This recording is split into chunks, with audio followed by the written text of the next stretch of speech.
ఈరోజు మళ్ళీ మనం మంచి మాటలు చెప్పుకుందామా? ఆనందం వస్తువులలో ఉండదు, అది మన మనసులో ఉంటుంది. సుఖశాంతులు సంపదలలో లేవు, మనం సంతృప్తి పడటంలో ఉంటుంది. ఎంత సాధించినా సంతృప్తి లేని జీవితానికి శాంతి అనేదే ఉండదు.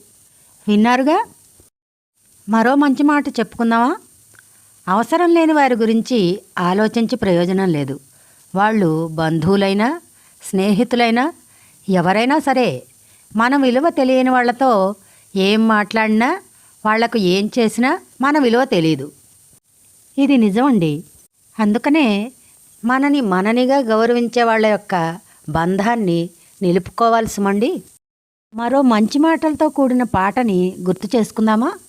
అనుకున్నామని జరగవు అన్నీ, అనుకోలేదని ఆగవు కొన్ని, జరిగేవన్నీ మంచికని, అనుకోవడమే మనిషి పని, నీ సుఖమే నే కోరుతున్నా.